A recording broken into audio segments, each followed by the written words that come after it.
Voilà, c'est parti. Bande Konangai Balandi à Sango Congo, c'est l'émission Otobengi sans formol. Alors, na pesi binombo te place Bozali, Boza et Belé, et surtout mingi Bande Konangai diaspora, on a les lagabino trop. Bon, manquenga trop. Avant de commencer, na banda mamno surtout, il faut na bino que lobby donc qui mili moi papa tel qui se que des zalaki nanzela. Ya on a le lo na préféré banda top avant na banda d'émission ngai, oh le lo ya sans formol, na ko beta indi parti na puisque idéologie papa est tel qui se que des talisami donc na peuple congolais. Union pour la démocratie et le progrès social.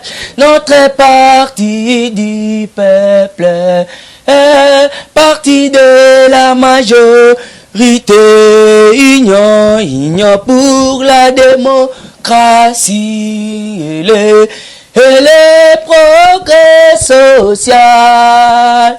Notre parti du peuple est parti de la majorité. IDPS, IDPS, IDPS, IDPS, IDPS, IDPS, IDPS, IDPS, vers Otenobo.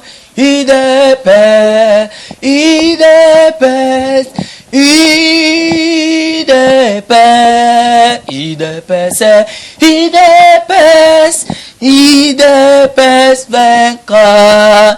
Boudé, combattant de l'IDPS, nous luttons pour la démocratie, la liberté du pouvoir. Sont les mandations du peuple debout. Vous combattants de l'IDPS, nous luttons pour la démocratie, la liberté, le pouvoir. Qui sont les mandations du peuple? IDPS, IDPS, IDPS, IDPS, IDPS, IDPS, IDPS, IDPS, vers Otenobo. IDPS, IDPS, IDPS, IDPS, IDPS, IDPS, IDPS vaincra. Combattant jusqu'à la mort, combattant jusqu'à la mort, combattant jusqu'à la mort. Je serai combattant jusqu'à la mort. Balinga kibaboma justice, balinga kibaboma justice, tokolala toko kanisa justice, tokolala toko kanisa justice. Yaya, en tout cas place aux arts, il faut séparer la peine puisque justice au balinga kibanyata vraiment donc il somme trop.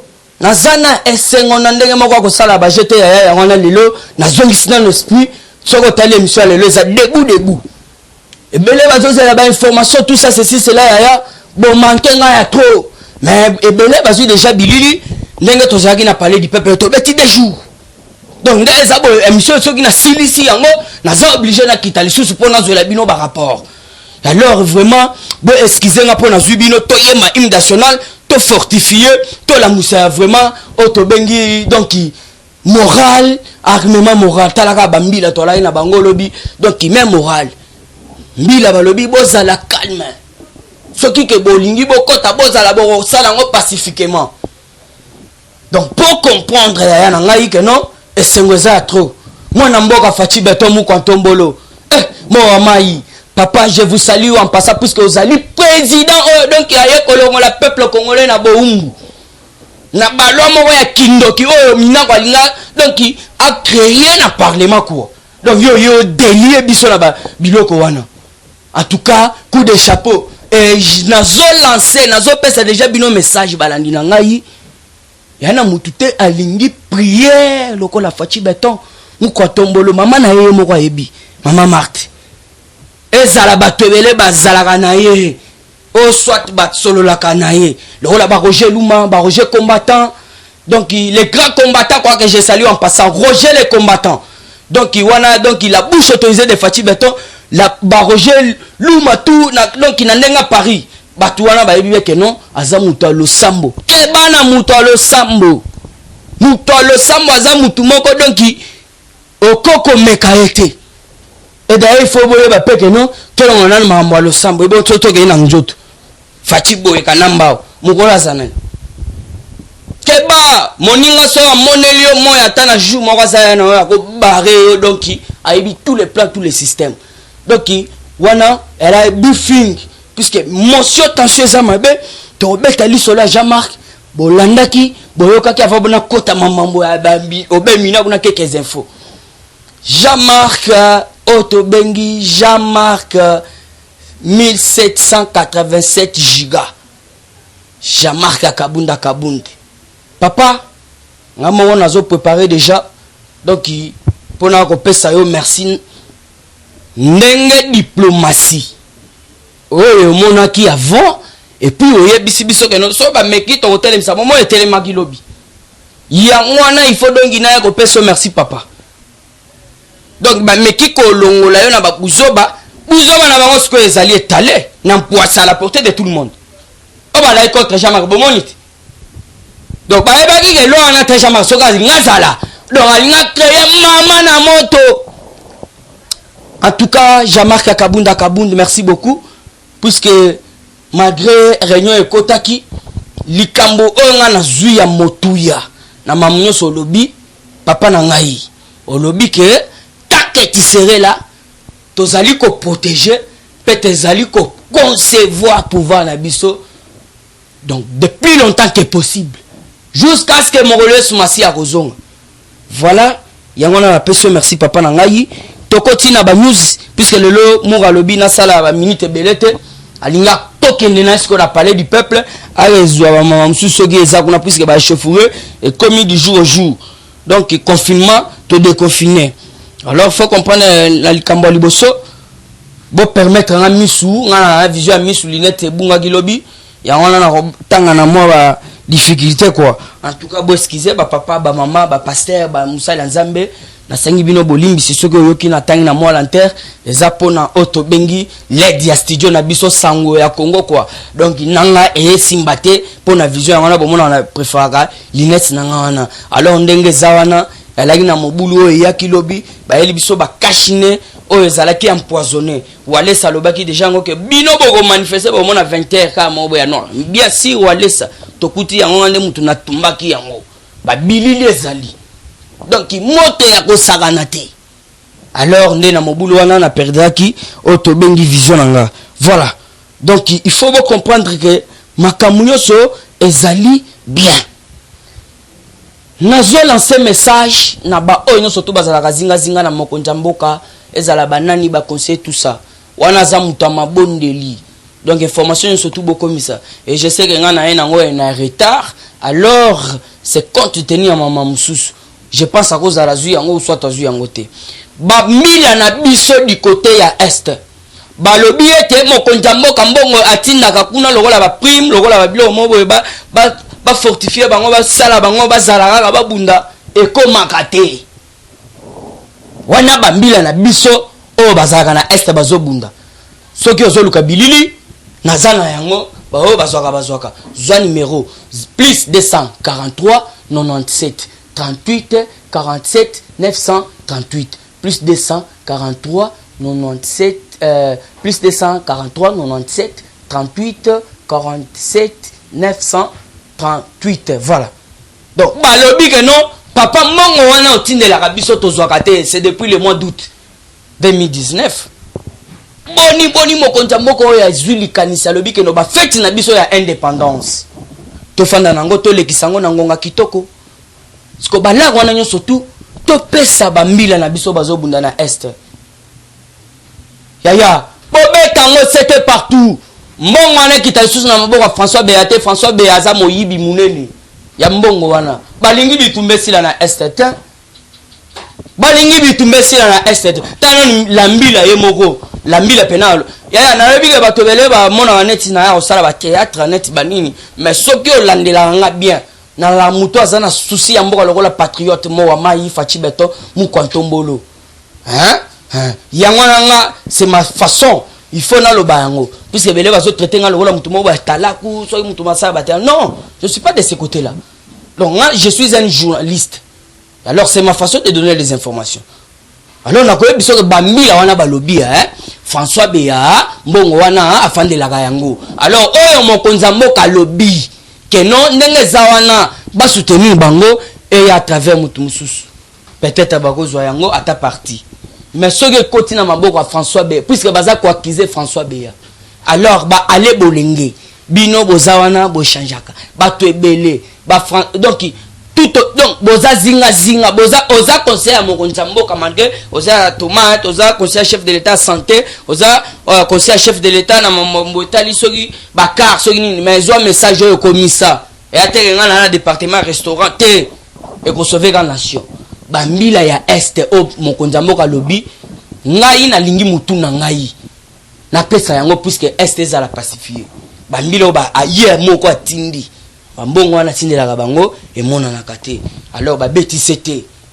to beta PCT ya mboka za la sauver est zali réservoir l'Afrique a la forme d'un revolver dont la gâchette se trouve en RDC. C'est où ceux qui ont la gâchette zana est puisque est zana réserve mondiale les ana ba ressources belé les ana minéraux belé alors ce que yoka bitumba kuna cela veut dire bazo ko profiter balingi ba s'accaparer c'est ça le mot que j'ai profite donc balingi ba sala ngo e comme donc bien privé ba ça dit n'importe quoi alors que bon bande ko na bisona biso ezo sepela bisote ko ya Fachi Beton na bokonzi priorité na eza kimia eza da masse eza tomate te eza soso olingo olia wana ya 4000 te puisque muto ala moko zozela soso 4000 olia banda olia okay musani no okende Kabila bomi ba entreprise tout akena mbujima bomi mi ba yemoko ko moyiba omonte bande ko nga baluba bazawa wa tout lewewa mais ba diamante bazana ko saba jete muto simbi ba $40,000 bazana azokumba moto yo ko sala ne ba je oyebi se pesa patika na kauka yebi se pesa 1000 francs na 500 keba amuto asimba mbongo kala sa cause ya Kabila nde aya kutani na mama mbwana OK na Lubumbashi même ma s'accaparer na otobengi Jekamine na nkini awa jusqu'à la preuve du contraire société mo bezo sala ba faire kuna na se so leki ba kingasani banini kuna ezala ressources alors musani ba repesa entreprise ezate 18 ans Kabila muto atangi pété normal azo pena boye bien kitoko azate éducation donc bafoué parce que musani ba repesa yebi ko tanga donc il faut comprendre il faut ça musale belé bazolinga na bango yete yango no moni ba minaku ba komo motionner ba motion alors faut na yebisa bino donc minaku alukaki yango azui yango et puis to profiter pe ba basali ba je yango na yebisa bino peuple congolais ayebi naku ya mutu nyonso tout place afandaka puisque oza na kati ya République démocratique du Congo mboka oyo Fachi Beton zo konza puisque Fachi Beton za mokonzi ya Jean-Pierre Mbemba Fachi Beton za mokonzi ya oto bengi Martin Fayulu Madidi Fachi Beton azali mokonzi ya oto bengi nani Moïse Katumbi Fachi Beton aza mokonzi ya Kabila Kanambe Hippolyte boskizenga pona lobi Kabila donc Fachi Beton aza mokonzi na bango nyonso tout na mboka oyo ko yoko lobani bango siko batali bamoni mwana man yoyo ako faire disparaître biso na scène politique ndenge to comprendre atali mina ko aye atali ke veka o azali na sima ya mokonza mboka basanye ka campagne très bien ba yena état de droit veka ko ina mbeba Fachi alobi le côté yango na omoni kanda na bango nyonso tout puisque veka za condamné et boni siko bango oyo bazali batu basali pillage ba cochonner batu ba bomi batu ba extorsionner batu ba torturer batu donc basali dit n'importe quoi à travers le peuple congolais mais ça n'a pas pu tenir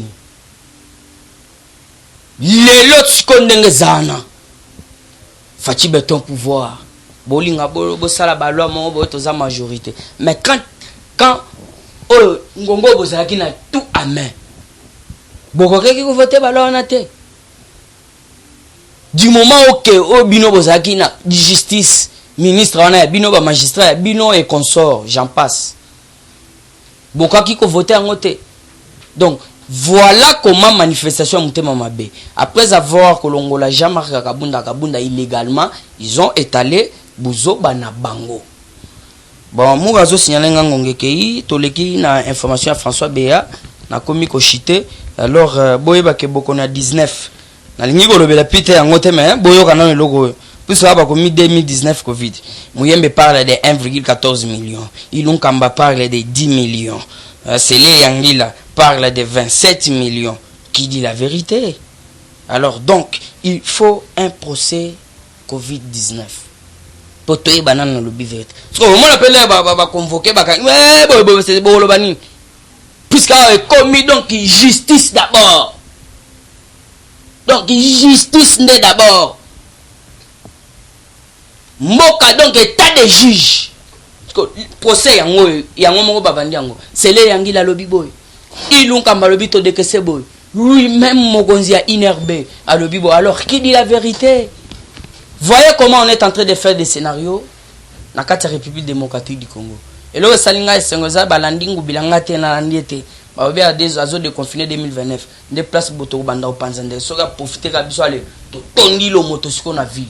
To bandi ko pesa mama parce que nga elo msusu ata ko pesa la peuple congolais information pour ba panzaka yango pour ba comprendre fati beton au moment de to okende boye ba comprendre déjà que ne mwana mai azali roi du Congo. Ce que ça mis sur le monde fanda ba quelques jours, ba quelques mois, ba quelques années au Luganga na habité. Donc il européen ça a raison. Roi du Congo, je pèse bien même. Non na roya. Puisque du moment où bozo luka condamnation à Kabila, bozo luka arrestation te. Condamnation. Papa est celle qui serait que toi le bien amener les bien du côté. Mais Fati Beton a kangi calme sans craquant. Yo mona Kabila na craquant. Mais ba kangi et akenda jet privé nous surtout mon gondambo le bien avant un matin. Il faut na chama koloto. Kabila kenda je sais qu'il ne sait pas na lobeli arabino jusqu'à la preuve du contraire. Oto bengi na matin et Robert Mugabe na Zimbabwe. Les places Kabila matin vient kenda. Mais il est là kenda. Donc tous ces landais procès condamnation à Kanambe. Alors il faut bien comprendre que l'air à cause de la condamné qui sera président de la République démocratique du Congo et à combien d'années? Mourazo signalé nga donc ngonga yaya ngana nazana ba mambo ebele awa ngonga nde donc nazo chité. Il faut bien comprendre que non makambo za bien procès à Covid il fait banda puisque bolandi mamno surtout na ebisibino pour la meilleure compréhension muyemba lobby 1,14 million au badekesaki ilunga mbalobi 10 millions hein c'est les luangi la lobby 27 millions. Alors qui dit la vérité? Donc c'est là où j'ai dit il faut qu'un procès soit ouvert. Voilà, les gouverneurs de Kalemi, voilà, les gouverneurs de Kalemi a tout confiné. Même le pêcheur, les produits alimentaires ne peuvent pas entrer, donc les gens meurent à cause de la famine. C'est déplorable. Voilà. C'est ça veut dire quoi? Les informations va passer en Colosie. Puis c'est tout ça va penser ça. Gouverneur à Colosie. Bah tout bazar na confinement. Tika biloko ya alimentaire, ba produits alimentaires ekota. Tika ba pêcher ba pêcher.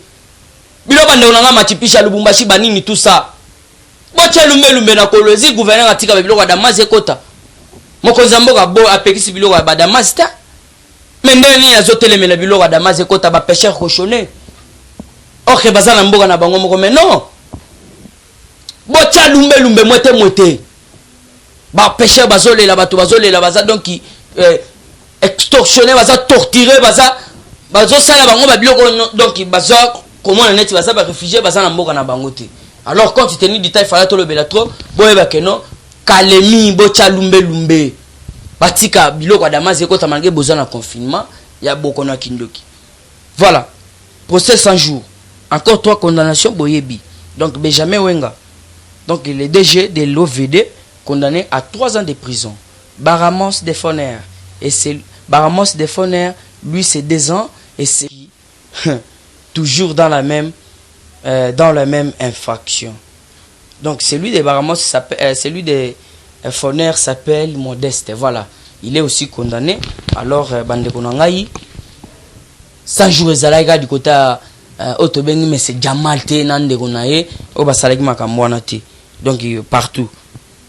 Voilà, un Indonésien Cascablé a été tué dans les attaques. Attaque mixte de la MONUSCO et la FARDC. Donc dans la, bon, je peux dire, donc bazalaki nakati ya Otobengi patrouille mixte. Nde bakeko bomaye bazalaki ensemble na ba FARDC. Alors ezali acte oyo bazako condamné na MONUSCO à travers mutuna bango Zaïla Zigura. Azolela il y a trop vraiment. Donc ndenge zawana awawa ba syndicat pe na moni ya ba magistrat ba trouver que non ba proposition de 3 lois d'Obem Minaku et Sakata sont anticonstitutionnels. Donc ils ont violé la constitution. Le pouvoir de nomination revient qu'au chef de l'État. Alors bango balingi bayi bayangana moni to pelisi moto ke pas shadak moto ke pango ika sanji soki suppléant na ekuna moto pas Jean-Marie Kasamba o bandolo batro moto ke donc to saccager lobi na ndemo on ça ba jeter puisque to yena ndenga peuple congolais parce que belé ba ko tribaliser ngo l'air tozo bundana bazawapi pour makambo eza mambo opposition ba Jean-Pierre même il faut ba sala mambo ba Moïse il faut ba sala mambo mais bazawapi ba on surtout ba ke fêter anniversaire na kanambe mais tozawapi. Alors botika biso tozana raison ko sala opposition quand tu teni ditande konanga na tiki oyo puisque Mourazo regrettait vraiment donc ibande konanga yi awa ba magistrat balobi bazali ko menacer mokonza mboka au kazu oyo mot de la fin oyo nini pétition na be mina ko soki za retraité ba okende pas mokonza mboka place wana ndesiko mokonza mboka akobeta sete akoloba ete donc ngai moko ndesiko oyo na kosimba makambo nyonso tu na maboko. Voilà na chité wana. Merci beaucoup na ndeko na ngai oyo tobengi ndeko Jacques na Kolozi. Ndeko Jacques lelo ozui salutation particulier na pesio merci. Maman Marika na pesio merci. Iya Sylvain merci beaucoup. Voilà, sans toutefois oublier Otobengi maman Célestine na Katia Canada. Maman Nangai merci beaucoup. Maman Célé Tumba merci. Charlotte Ndenga merci beaucoup. Roger Luma le combattant. Roger Otobengi la bouche autorisée. Na Otobengi papa DF Kabongo na Canada. Boza tellement évelé. Vieux Sam Tumba na Londres. Vieux Nanga Damas. Na linga na kobosa na yote. Damas na Katia Londres. Donc mobali ya maman Nora. Alors vraiment sans toutefois oublier papa Kim. Merci beaucoup papa Nangai. Donc il n'a sepeli à trop. Père Nangai Nzambe abatelaka kabiso tozaka na katia kobunda puisque on sait que non Otobengi l'espoir fait vivre. Tant qu'on vit encore il y a encore de l'espoir. Alors en tout cas merci beaucoup. Naba onyo surtout balandanga boza de part et donc boza tellement ébélé donc bande konanga ba komboza belé mura kokokate. Alors bo permettre nga Sam Tumba na Londres. Merci beaucoup. À la prochaine. Ciao. Eshima, votre magazine qui bat au rythme de l'actualité. Retrouvez la nouvelle édition.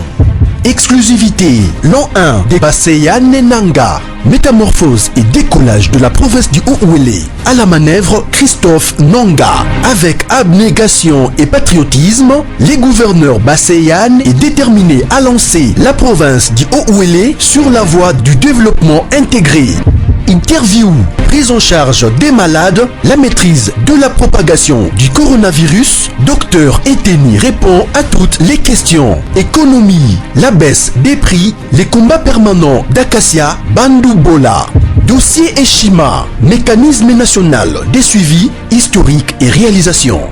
Focus, Sele Yalagouli propose des nouveaux paradigmes de développement indispensables à la relance de l'économie. Nation, championne du social, Agnès Mouad Nawej et la CNSS offrent $1 million dans la lutte contre la pandémie Covid-19. Moussa Mondo sensibilise et prend en charge des personnes vulnérables.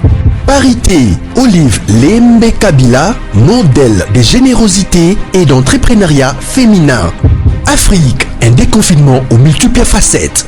Retrouvez l'intégralité du magazine Eshima dans les kiosques. Eshima Magazine, un nouveau standard d'information.